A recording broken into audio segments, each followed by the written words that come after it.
Eh bien, les choix, mes chers amis, on va continuer à les faire ensemble.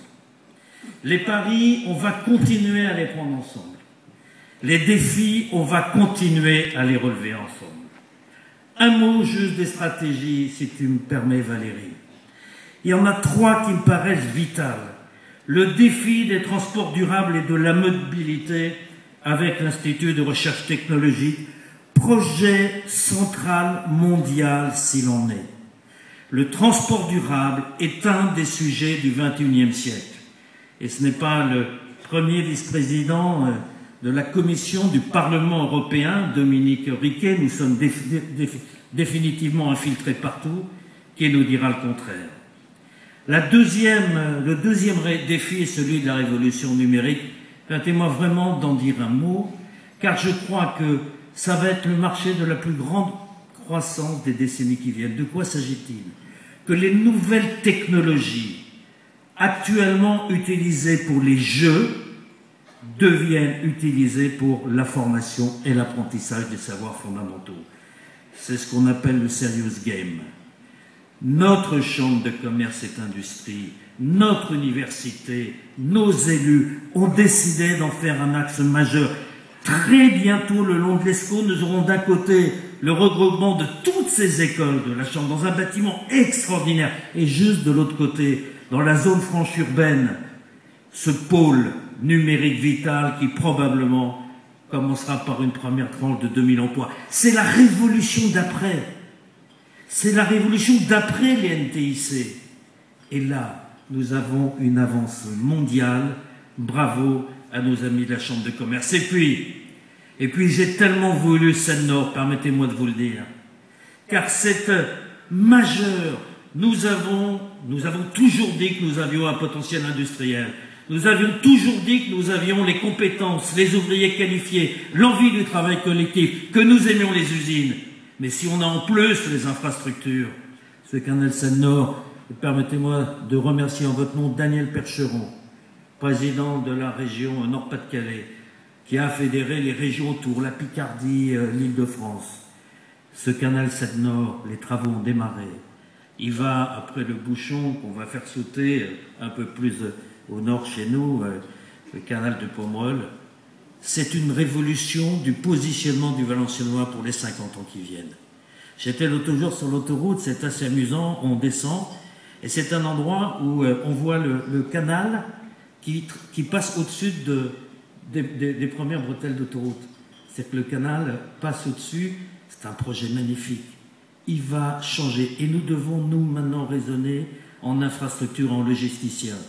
Dominique Riquet doit faire un rapport majeur au Parlement européen, considérable sur les infrastructures de transport en Europe. C'est notre enjeu majeur. Comme la plateforme de Cambrai et ses 300 hectares en plateforme logistique et industrielle. Tout ça, ce sont nos enjeux. Nous y sommes prêts ou quasi prêts. Réfléchissez et sachez que les Singapouriens qui gèrent le port d'Anvers considère que c'est ici, dans notre Hainaut transfrontalier, que se trouve le cœur de l'irrigation nord-européenne pour l'industrie, la logistique et le fret.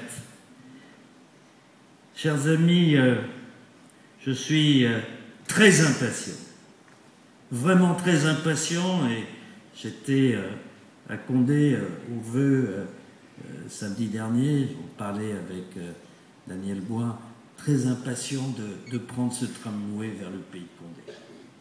Très impatient de voir ce corridor, de voir l'enfouissement qui va changer la vie de toutes les villes qui vont traverser. Très impatient de voir ce sang, cette veine qui va irriguer notre arrondissement et les transformations urbaines extraordinaires que ça va provoquer dans le pays de Condé. Oui, Monsieur le Président, vous avez eu raison d'aller jusqu'au bout, y compris du ferroviaire et pas du bus amélioré. Oui, vous avez raison d'aller jusqu'à l'enfouissement, même si c'est aujourd'hui un peu cher parce que c'est pour les 50 années qui viennent. Et je vous le dis, ce pays de Condé, tous les Valenciennois vont se le réapproprier. Moi, je vous garantis un développement urbain exceptionnel de ce beau pays de Condé, de toute cette grande partie de chez nous. Mes chers amis, L'année dernière, quasiment le même jour, je vous avais indiqué que j'avais quitté le gouvernement car j'avais souhaité qu'il y ait un sommet social et emploi, pour utiliser une expression actuelle ou courante, enfin une inflexion importante de la vie politique française. Ce n'est pas le choix qui avait été fait à l'époque. J'avais donc quitté le gouvernement et je vous disais que je réfléchissais à tenter de porter un projet républicain, un projet de justice, un projet de progrès social, d'éducation, d'industrialisation de notre pays. Nous sommes le seul arrondissement qui n'a pas perdu un emploi industriel en France, quand la France en a perdu 750 000 dans la même période. Un projet de progrès. Je m'y suis préparé, longuement. Et je vous avais d'ailleurs indiqué que si j'allais plus avant, c'est ici que je l'annoncerai. Je vous rassure, tous les journalistes de France regardaient tous les jours si j'avais une visite ou un déplacement prévu à Valenciennes. Les caméras étaient prêtes et les camions étaient chauds. Je sais que le 2 octobre à 20h, vous étiez un certain nombre devant votre poste de télévision. Je sais que j'en ai surpris beaucoup. J'en ai peiné beaucoup. J'en ai décontenancé beaucoup. Je ne veux pas, la période ne s'y prête pas, faire une explication politique, mais simplement humaine des choses. Oui, je souhaitais, je crois qu'il est possible d'avoir une méthode différente, un pacte réel entre les forces vives de notre nation, pas seulement ici, mais sur tout le territoire métropolitain et outre-mer.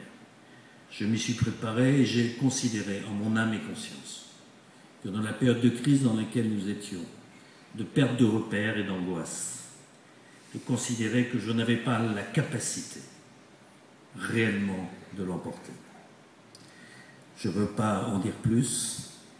Je savais que, quand vous êtes à 8 ou 9% dans les sondages, sans avoir déclaré la moindre candidature, j'aurais probablement fait un succès dont vous auriez peut-être même été parfois un peu fier par solidarité valenciennoise. Mais je considérais que ce n'était pas mon devoir. Je considérais qu'en ne le faisant pas et en essayant de peser autrement, porter autrement, rêver autrement, proposer autrement, que c'était une voie plus digne. Je savais d'ailleurs que ça ne serait pas compris. Comment en politique, quelqu'un qui n'a pas de problème de signature, qui a près de 10%, tout d'un coup renonce, il doit être ou malade, ou avoir des affaires extrêmement graves à se reprocher, parce que c'est pas comme ça qu'on voit la politique, malheureusement, dans notre pays. Mais vous, je sais qu'à Valenciennes, vous avez compris ce qui m'avait motivé. J'ai beaucoup pensé à vous, à ce moment-là. Et je voudrais vous remercier de vos mots, de vos gestes, de vos mots de soutien, de vos mots d'encouragement, qui m'ont particulièrement touché. Mes amis, quelque chose a évidemment incroyablement changé dans notre bon Valenciennois. Et c'est la raison pour laquelle nous devons maintenir ce pacte valenciennois.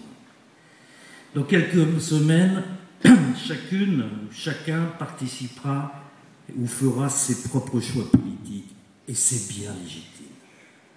Mais pour autant, d'ici là, et dès le lendemain, nous devons continuer sur notre pacte, car nous sommes là pour servir les Valenciennois, et nous avons bien vu que c'est ce pacte de confiance, où chacun sait ce qu'il a à faire, dans les différentes instances. C'est comme ça qu'on a pu opérer ce redressement. Quand je vous vois là rassemblés avec une seule et belle ambition, servir le Valenciennois, je n'ai que comme vœu pour l'année prochaine, comme vœu collectif, que notre belle aventure dure encore longtemps. Et en tous les cas, pour tout cela, vous pourrez compter sur moi, quelle que soit ma place, mais totalement dans les années à venir. À l'aube de cette nouvelle année, permettez-moi de vous dire, d'abord bravo, et puis de vous dire pour chacune et chacun d'entre vous, pour vos proches, pour vos familles, une bonne et heureuse année 2012. Vous savez que pour moi, le Valenciennois, ce n'est que du bonheur. Merci.